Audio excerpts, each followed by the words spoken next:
আসসালামু আলাইকুম প্রিয় দর্শক, সবাই কেমন আছেন? আলহামদুলিল্লাহ আমিও ভালো আছি। তো আজকে আপনাদের সাথে আছি এমডি মিরাজুল ইসলাম। তো আপনাদেরকে জানিয়ে দেব বর্তমানে বাংলাদেশে পেঁয়াজের বাজারের ব্যাপক অস্থির দেখা দিচ্ছে। ঢাকা সহ দেশের বিভিন্ন স্থানে পেঁয়াজের দাম কেজি প্রতি 200 থেকে 240 টাকা পৌঁছে গেছে, যা আগের তুলনায় অনেক বেশি।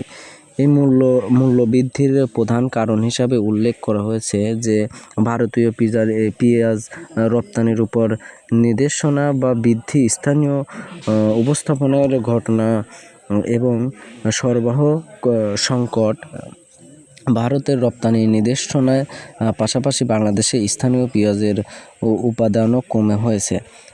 মার্চ এপ্রিল দেশের প্রধান পেঁয়াজের মৌসুম শেষ, পেঁয়াজের সরবরাহ কমতে শুরু করে, যা সেপ্টেম্বর থেকে জানুয়ারির মধ্যে সংকট সৃষ্টি করে।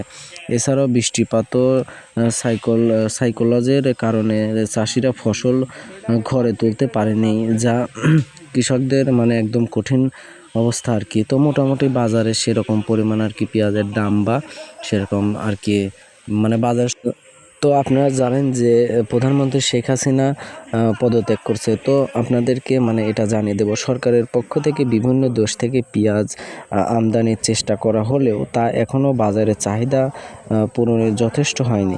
বিশেষজ্ঞরা বলেছেন বর্তমান পরিস্থিতি আরও কিছুদিন ধরে অব্যাহত থাকবে, যা পেঁয়াজের বা কৃষি বাজারের জন্য অবশ্যই তাপমূলক একটি নির্দেশনা, যা আপনারা জানতে পারলেন পেঁয়াজের আর কি। তো এখন আপনাদেরকে জানিয়ে দেব রসুনের বাজার বর্তমানে বিভিন্ন স্থানে বিভিন্ন হতে পারে। সাধারণত রসুনের বাজার দাম মৌসুমে উৎপাদন, পরিবহন খরচ এবং স্থানীয় চাহিদার উপর নির্ভর করে। পরিস্থিতি হয়, আপনি যদি নির্দিষ্ট কোনো এলাকায় রসুনের বর্তমান বাজার দাম জানতে চান, তাহলে সেটি উল্লেখ করতে পারেন।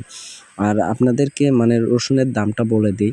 রসুনের বাজার যাচ্ছে, আপনার রসুনের দাম যাচ্ছে 8,000 থেকে 8,100 এরকম আর কি। মোটামুটি সব কিছুই আর কি সকালের দিকে একটু দাম যায়, তো একটু বেলা ওঠার দিক দিয়ে আর কি মোটামুটি সব কিছুর দামটা কমে যায়। তো অবশ্যই আমাদের চ্যানেলটি সাবস্ক্রাইব